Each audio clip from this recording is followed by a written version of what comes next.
Oof, those cardiac Bulls, man. I love them. I love this team, but can we ever just have a good, handily won game where we don't have to worry and can feel comfortable going into the final minutes of the game?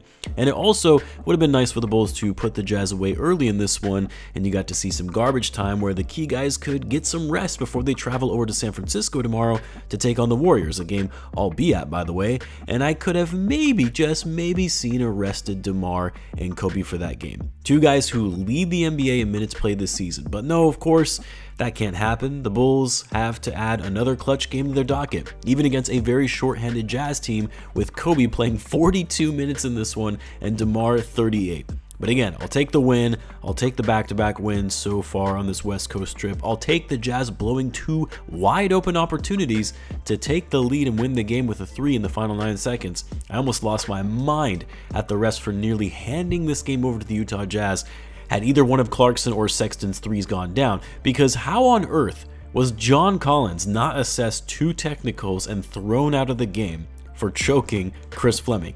I've never seen an instance where a player puts his hands over another coach's neck and just gets a technical and stays in the game. I was absolutely blown away by that call, especially when Fleming was just trying to defuse the situation after Craig got up in Sexton's face when he took exception to that hard intentional foul on DeMar DeRozan. How is it that walking away from that altercation, the Bulls were assessed 2 technicals, one on Craig, one on Fleming, and the Jazz just got the 1 technical on John Collins, which gave the Jazz a free throw since the Bulls got 2 Ts and the Jazz just 1. I would have been okay if they had given both Torrey Craig and Chris Fleming each a T and Collins 2, and he was thrown out of the game, which would have made the penalties offset. But leaving the guy who tried to choke out a coach in the game, that was just beyond wild to me. Like, when the scuffle started happening, I thought, okay, great, the game is over, because Collins is for sure getting thrown out after seeing that, and the Bulls will get at minimum 1 free throw, if not 2, and DeMar can then ice it by following up with the free throws from the actual personal foul. Anyway, enough ranting about that, but yeah, screw the refs. That was such a questionable call to have the Jazz walk away from that situation with a free throw of their own.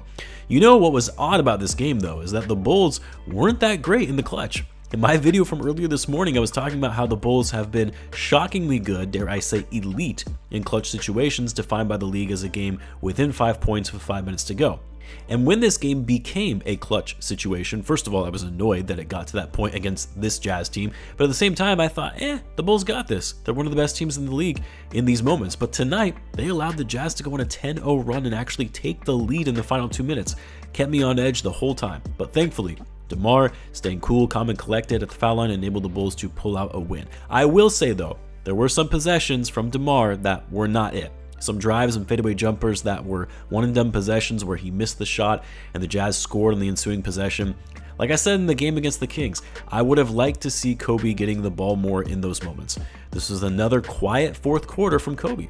Coby had 7 threes halfway through the third quarter and didn't take a single 3 thereafter. Coby was on fire in this game, could not miss, and yet somehow they could not get him the ball. They could not get him looks in the final minutes. Now, I get it, the Jazz were guarding him very differently after he went 7 for 11 from deep, so it's not like he was finding easy ways to get open because he was obviously being defended very well. But with DeMar controlling the ball, Coby playing off the ball, I would have liked to see some of those drives to the basket by DeMar to kick it out to Coby when he's being heavily contested on a double team and had to force up a tough shot. But yeah, I mean, what a game for Coby. Came out on fire. He was taking advantage of the fact that the Jazz are the worst team in the league in defending the perimeter. Another 25-point game for Coby White, 25 points on 9 for 15 shooting, 7 for 11 from 3, 6 rebounds, 6 assists, only 1 turnover in 42 minutes, making the right plays, pushing the pace in transition. Coby finished with a team-high +9 of the night. And then DeMar, despite the criticism I have of him in those final minutes,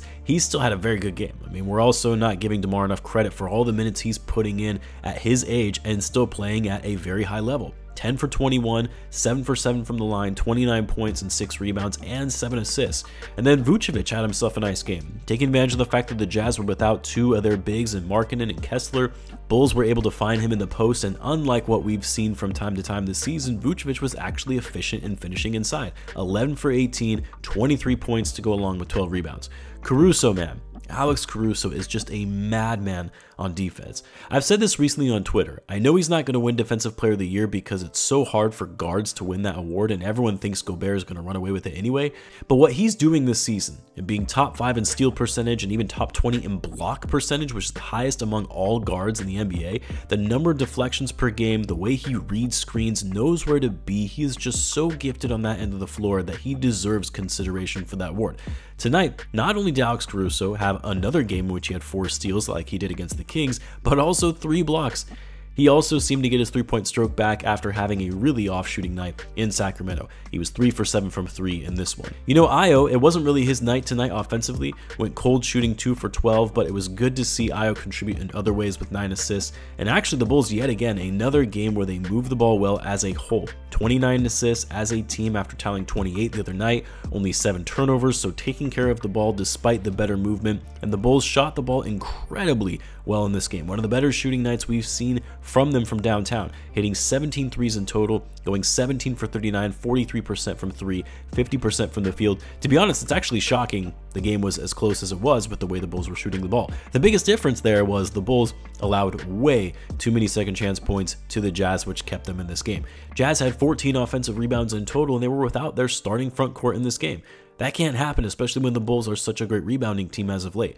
But anyway, the Bulls, they get the win. They give us a heart attack, but they get the win, still chasing that elusive 500 record, now 2 games back of 500.